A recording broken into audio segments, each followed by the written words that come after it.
events occurring in real time.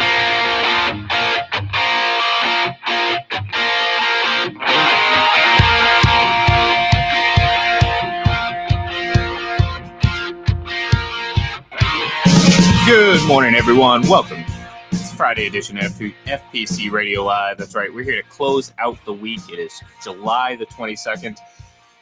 Training camp is just around the corner. The quiet, slow offseason, the dread of not having NFL football, that's almost over. We are almost there. Hall of Fame game just a few weeks away to kick off the NFL preseason. We got training camp. We have rookies reporting.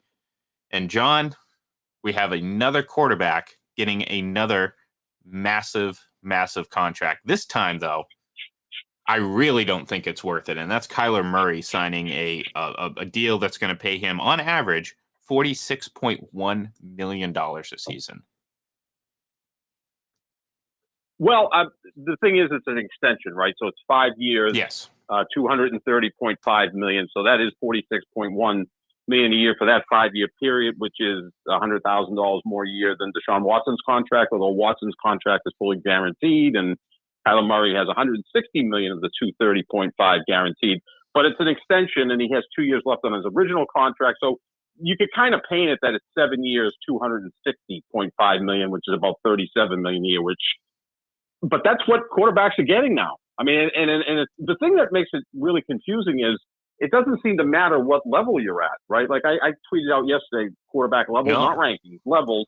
And I think Kyler Murray's in the third level. You know, obviously Brady, Rodgers, Allen, Mahomes would be the first level, and then Herbert, Burrow, Stafford, and Wilson would be the second level. I put Kyler Murray with Prescott, Lamar Jackson, and Deshaun Watson in the third level. So if you're paying the third level guys $46 million a year, like is the case with Deshaun Watson, then what the hell are the number one guys going to get?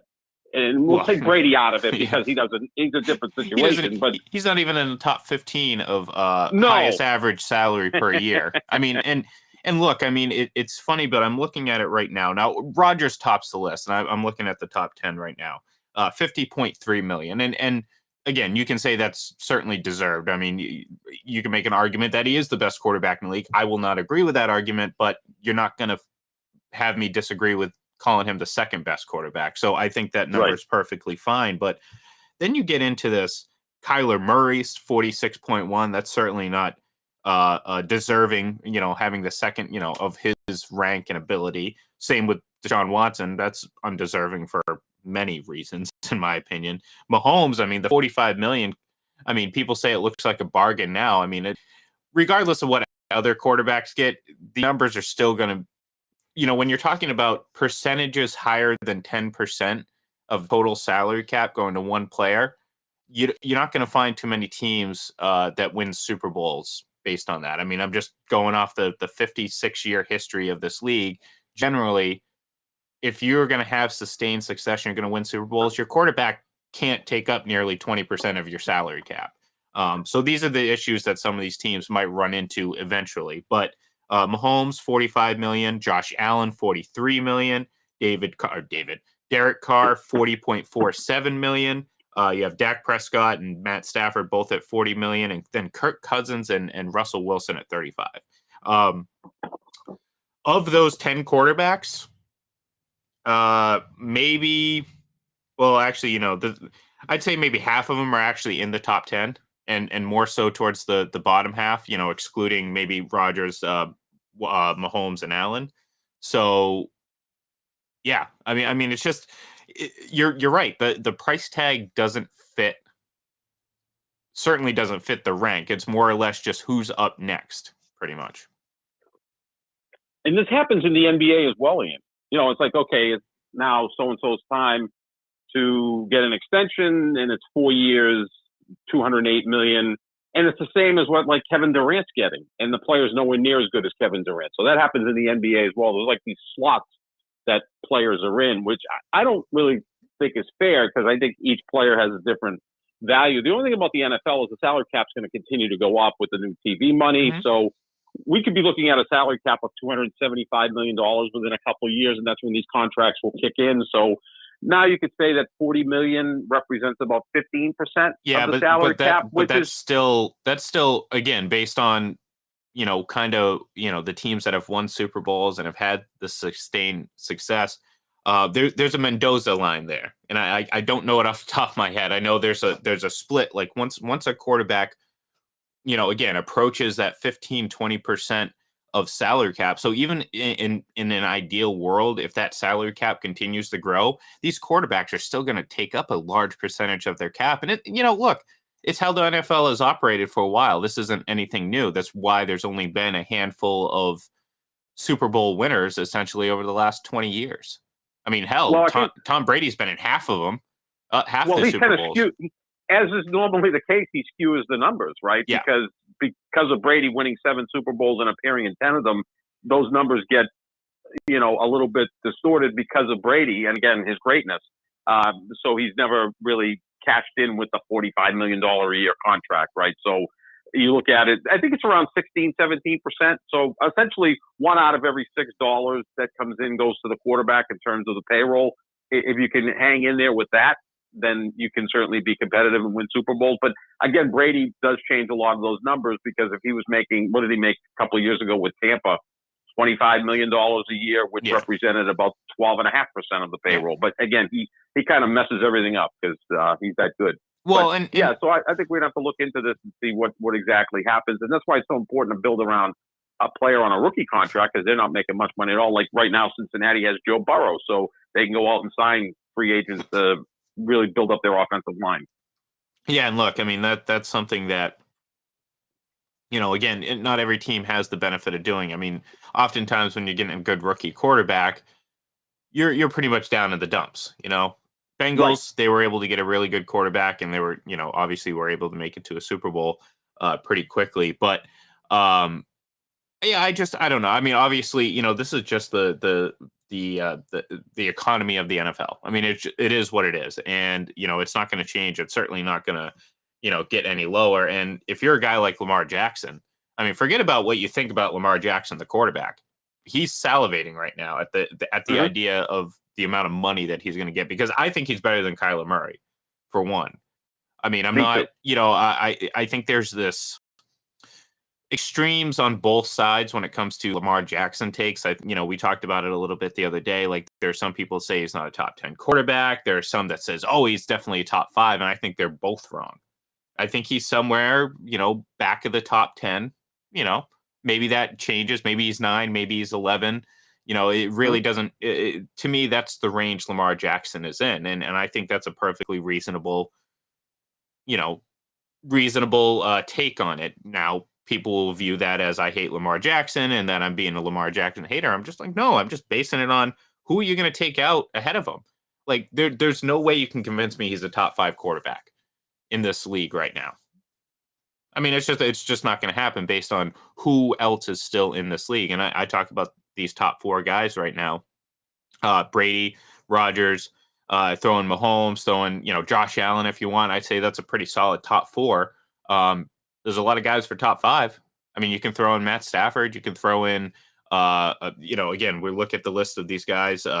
Russell Wilson. I'm not a big fan of Russell Wilson, but maybe you throw him in there. But the point is, there's a lot of guys you can talk about before you get to Lamar Jackson. But it doesn't matter, John, because guess what? He's going to cash in. He might even go over that Aaron Rodgers $50 million mark. Sure. Yeah, I mean, because again, based on my levels too, right? So Prescott got paid in excess of $40 million a year. Now we've seen Deshaun Watson and Kyler Murray at $46 million a year with their new contract. So if I'm Lamar Jackson, I'm in the same level with those guys. They're like 9 through 12. Rank them however you want, but they're 9 through 12 in my opinion. So if I'm Lamar Jackson, I say, look, I'm as good as those guys. I mean as much to my franchise as those guys, right? I mean, he's won an MVP. He seems like a really good citizen off the field. We can't say that about Deshaun Watson. He also seems to really connect with his teammates more than, say, Kyler Murray does. So, if I'm Lamar Jackson, out of that group of 4, maybe I'm the best, so pay me. So, yeah, he may go past the $50 million a year mark at this point. But if I was Lamar Jackson, I would sign sooner rather than later, because we know in football the injury concerns and that these things aren't fully guaranteed. once you sign it, at least like 70% of it will be guaranteed, which is life altering money for sure. So get it done. Don't put yourself in a situation where you go out and you blow out your knee this year at some point. And now your value goes down and plummets. Yeah, and that's always that's obviously the risk that these players take and kind of the urgency that they have when it comes to getting these big contracts, especially when they see their peers getting them. And to Lamar Jackson, look, the guy has a unanimous MVP. He had a phenomenal 2019 season, and Kyler Murray has not. I mean, the success difference is certainly there. So Lamar can argue that that he's well deserving of a contract at the very least at that level, if not more. And like I said, my thought is he's probably going to end up getting more, if not with the Ravens, than someone else eventually. So, excuse me, but we'll see what happens. Little bit later in the show, we're going to give our on Wednesday we did our top 5 AFC teams. So a little bit later we'll do our top 5 NFC teams, and who knows? Maybe the Cardinals are among those top 5. I don't know. Maybe not for me. Maybe not for John. Maybe for both of us. We'll find out. But before we get to that, and since we're talking about quarterbacks, we didn't get a chance to mention this on Wednesday, but the conclusion of the Deshaun Watson, I don't know what you want to call it, saga, drama, suspension talk, I don't know, maybe coming to an end as we approach training camp, and the number being floated out there is not a full season, but only 8 games. And my initial reaction is that is just far too soft of a punishment. And I was really thinking that the you begin and you end at least at a full season. And I'm starting to believe that we're only going to end up getting 8 games at best. And I don't know. But again, at the same time, John, and I'm going to ask you this too, how you feel about it, but I don't know what I was expecting, why I was expecting it to work out well, because the NFL has never gotten an investigation right. And I probably shouldn't have expected them to do it this time. So if 8 games is the true, I think that's very, very light. Well, it's kind of out of their hands right now, right? Because the former federal judge, Sue Robertson, is going to make that decision. Now, once she makes a decision, there can be some sort of appeal that takes place, and it could just end up back in Roger Goodell's hands, which is always very scary. I think there was almost like a mechanism in place where, okay, it's going to be 8 games, because if it's a full season, then supposedly Deshaun Watson is going to sue the NFL, and does the NFL want to go through all that? They don't necessarily have a great record in court with these types of things. So maybe it's just like, okay, we'll give you 8 games, serve it, come back midseason, and go from there. Kind of like a pragmatic approach. But yeah, I think it's deserving of more than 8 games. I mean, Zeke Elliott got 6 games for something that he did in college that the NFL decided to rule on after he was in the league a year. So a full season seems to be what would be warranted. I mean, look at the pitcher from the Dodgers is out for 2 years, Bauer. Yeah.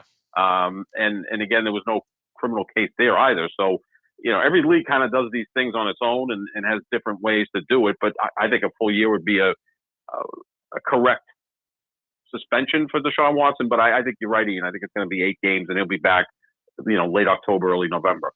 Which, look, I mean, at the end of the day, that could spell doom for the Browns, because this isn't a team that's, structurally sound. I mean, there's a lot of questions. They just signed Josh Rosen yesterday to, further indicate that probably the suspension is coming down soon. So you're going to be rolling with, Jacoby Brissett and Josh Rosen? Well, good luck. You might win 3 games, but you're still getting your star franchise quarterback back long before you're probably supposed to. And you know what?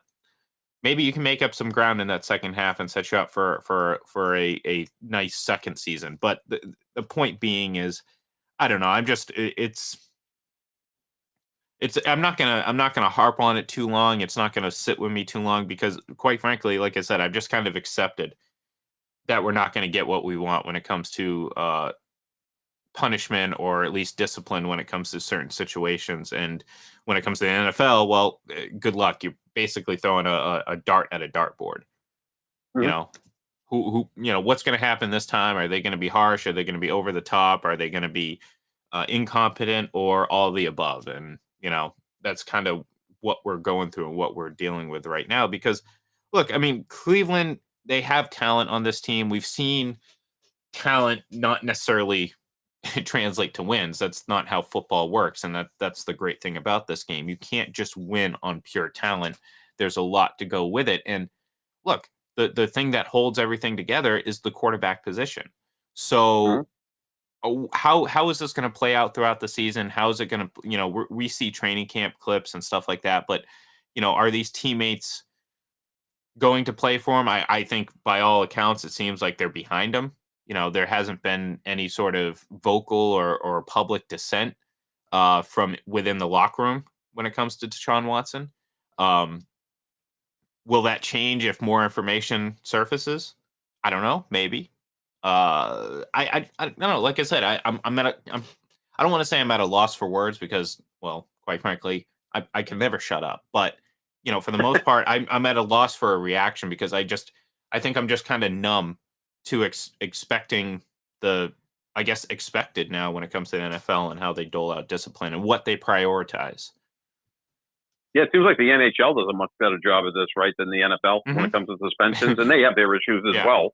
But it just seems like they have a mechanism in place, right? So they get it out of the commissioner's hands, and they go from there. And then there's an appeal process, which you have to have an appeal process. That's the way the country works. So yeah, it's going to be interesting to see what happens and when it happens. I think this former federal judge, I don't think she really cares about the Friday news dump or what the NFL cares. She's going to make this ruling when she sees fit. Yeah, and like I said, hopefully this, like I said, I hope, but we know how this usually ends. It usually ends in, well, the NFL can kind of do whatever the hell it wants. Within the confines of their business model. We're not talking about, this isn't a criminal trial in that sense. It's a, the NFL deciding discipline, and in that sense, they can do whatever they want. So, either way, I think Cleveland, the Browns, they're if it is just 8 games, that's a win.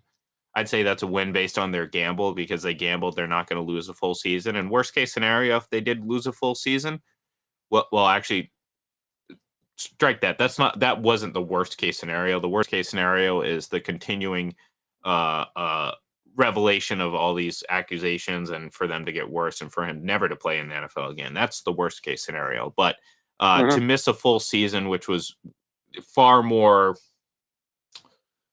I don't know, it felt more realistic this year. They could have withstood that, but still, I mean, you know how it is in the NFL. The windows aren't that big. I mean, the Browns window is barely open because they have talent. If they lose a season or two with their new star quarterback, quote unquote, then that trade's a disaster. But right now, you miss 8 games, you can deal with that if you're Cleveland. Right, and no matter how bad they are this year, they don't own their own first-round pick next year. That goes to the Houston Texans, who certainly will be rooting for a long suspension and a terrible season from the Browns because that would help their draft capital in 2023. So a lot of things going on at this time. And again, the Browns have never really been relevant. So at least now they have by far the best quarterback they've ever had in their franchise. And if they have to wait 8 games or 17 games, then so be it, and they can start fresh the following year. But I would expect the decision to come down fairly soon. Yeah. I mean, with training camp opening, you're not going to have this lingering over, and eventually you just want this taken care of so both parties can move forward in whatever direction that they need be. But yeah, it's disappointing. Like I said, I'm still, outside of all these legalities and everything, I'm still questioning who Deshaun Watson is as a quarterback. Is he an elite guy, or is he a guy who will put up numbers when his team is 4-12? Because that's the last time we saw him on a football field. He was putting up nice numbers, leading the league in passing yards, but they were 4-12. And that to me is a little alarming. I'd like to see, success come with that success from Deshaun Watson. So, all right. Speaking of success, we're going to turn and focus a little bit here on the NFC as we close out the show for today and the week, of course, and give our top 5 NFC teams. Now, as we know, the last 2 Super Bowl champions have come from the NFC, the Rams last year, and of course the Buccaneers the year before. And it may be very well likely that both those teams are within both of our top 5, because unlike the AFC, John, I think the NFC is a little bit more there. There's not, it's not as deep right now, in my opinion. Now that can change drastically, of course, as we get into the season, as things start to play out. We could sit here and say, oh, what were we thinking? The NFC was obviously better than the AFC.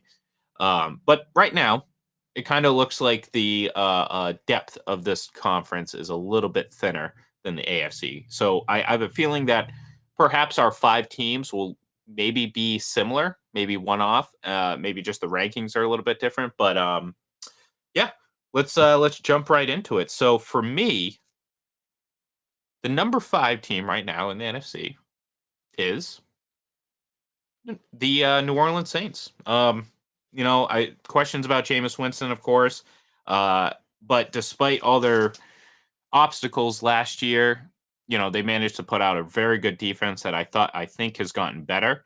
Now, again, Sean Payton's not there. That's a question mark. Jameis Winston's recovering from injury. That's a question mark.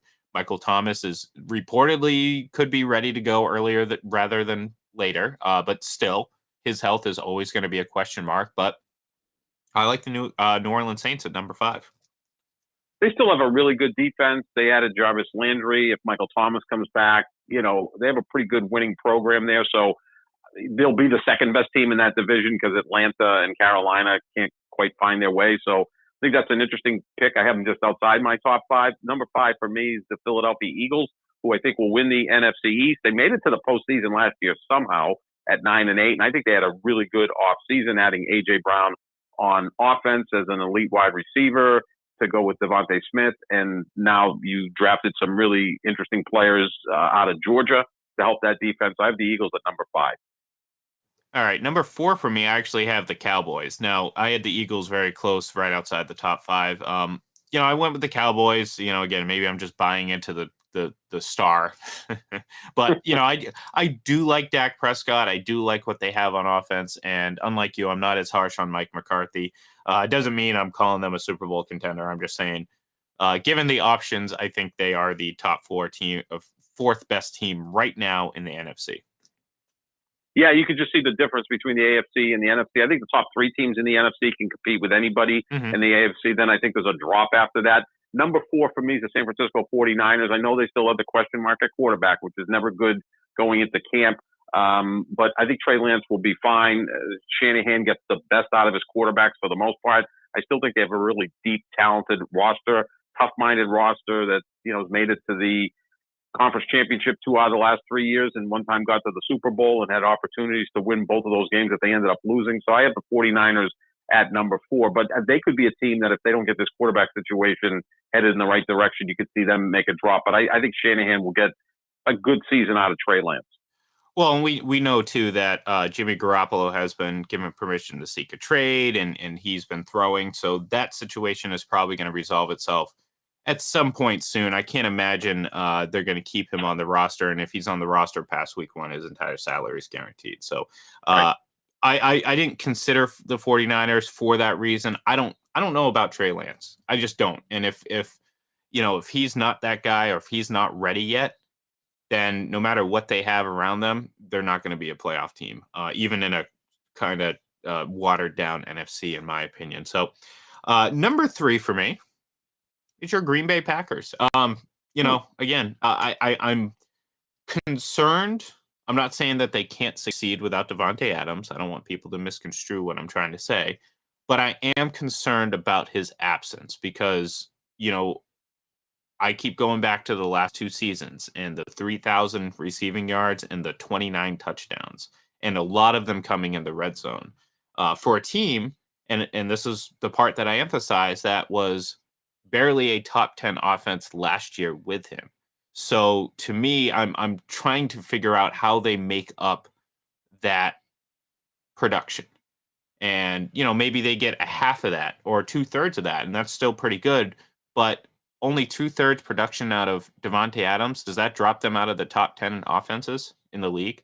I think it might. And we know you need a top tier offense to compete in this league. And I don't know if the Packers are ultimately going to be able to keep that throughout the season. But time will tell. Time will tell, because if they can't keep up, then, these top two teams are going to, I think, separate from them throughout the season. The Packers, I think, is a weird situation. With the exception of Rodgers, I have a lot of question marks on that offense, the health of the offensive line. Again, what the hell does the receiving core look like? I have more confidence in their defense. Their defense was good last year, and then they added a couple of really good young players off of Georgia. And again, if you're counting on rookies to come in and help, sometimes that can be a little bit risky. But I think their defense is going to be really good. It's still a fairly weak division, although Minnesota could be a surprise team this year with the coaching change. I have the Packers also at 3. I don't think they're quite up to par with the top 2 teams, which I'm sure we're going to agree on, although we may have them in different order. But I think the Packers will still be there, but they're going to have to figure out a way to keep the quarterback happy, because he doesn't often work well with young, inexperienced wide receivers. And now he's got god-awful, ancient Randall Cobb and Sammy Watkins, who never plays more than 7 or 8 games. So I don't know what they're trying to do with that receiver group, but they did lose the best receiver in football to the Raiders. Well, I might surprise you here, John, because I said when we did our AFC teams that I deferred to the team that is the defending champion. And I will do that as well this time. So my number 2 team right now is Tampa Bay Buccaneers. And look, I mean, I that's not to say that I don't think that at the end of the day, they're, if you're going to ask me to bet on one team out of this conference, it's going to easily be the Buccaneers because of Tom Brady. And, if you're going based on history in the last 10 years or so, this is his season that, well, Tom Brady's due to go back to the Super Bowl because he doesn't miss them too many times back to back. So, Gronk retires, there's obviously going to be a void to fill there. They added Kyle Rudolph yesterday, a little bit more depth at tight end. I like this offense, assuming it's going to be healthy. Obviously you hope Leonard Fournette drops a couple pounds and kind of gets back to what he was, at the end of last season. But at the end of the day, this team has talent on both sides of the ball, and it's being led by the best quarterback in the league. So number 2 for me would be the Tampa Bay Buccaneers. Yeah, I have the Buccaneers at number 2, but they could benefit by being in such a weak division. I don't think Atlanta or Carolina are really going to be impactful. And New Orleans, they have the question marks at quarterback, the coaching change, et cetera. Although New Orleans always gives Tampa a battle. I think they're 4-1 against Tampa since Brady's been there. Fortunately for Brady, the only win came in the playoffs, which is the most important one. But I think that, Tampa could have a nice, easy path to winning the division, which could lead them to be the number 1 team in the NFC, whereas the Rams are playing in a slightly better division. Although Seattle's hot garbage this year, maybe the worst team in the conference. But, I think the Niners and Cardinals will compete there. But, I'm with you on that. I got Tampa at number 2. And, of course, with number 12 back there, they're certainly a Super Bowl contender. Yeah, no doubt. And like I said, kind of giving away, and probably, you can figure out by just the teams we haven't talked about. The Rams, I mean, defending Super Bowl champions, got to give credit where credit's due. I like Matt Stafford. I don't put him in that tier 1 level quarterback, but I do like Matt Stafford. I like what they've added on offense. I think Allen Robinson is a nice gamble for a team that, this is what successful teams do. They take good gambles on players that have fallen out of favor, and it could really pay off for them. So I like what the Rams have done. Although I will, if it comes down to it, bet against them, assuming it's Tom Brady and the Buccaneers on the other side of the ball. But the Rams, until further notice, right now they are the defending champions, and right now probably the best team in the NFC. Yeah, I'm with you on that. And again, they play really well against Tampa since Brady's been in Tampa. I believe the Rams are 3-0 against the Buccaneers, including 2 wins in Tampa, 1 in the regular season, 1 in the postseason. Add Bobby Wagner. I don't know how much he has left, but has been an elite linebacker. They've added him on defense, like you said, Allen Robinson on offense. They seem to have everything going in the right direction. It's difficult as we know, to repeat as Super Bowl champs. The last time it happened was 2004 for the Patriots, and they had the mindset to do it with Belichick and Brady and a veteran team. We'll have to see if the Rams haven't celebrated a little too much and, looked in the mirror and kind of smiled at themselves and said, hey, we're Super Bowl champs. Are they ready to defend it? That's going to be the big question. But right now, you'd have to put them number one in the NFC. And that's what we did. That's exactly what we did. It just won't be that way the whole way. So, all right, that's going to do it for us here today and for the week. We will be back probably a week from today, folks. We're going to take a little bit of time off over the next couple days and take our last final breath before the big push into the season, because once the season starts, it's just going to be nonstop. And I'm kind of looking forward to it. I've missed the grind, John. So, like I said, tune in. We're going to have this up on the podcast. So if you haven't listened to it, or if you're just tuning in late, you can check it out there. Find it wherever you get your podcasts. Of course, go over to fullpresscoverage.com, fullpresshockey.com. Check out all the great content over there. And of course, stay tuned for the next episode of FPC Radio Live, coming to you live probably a week from today. So everyone have a great weekend. Have a great beginning of your week, and we will talk to you next week.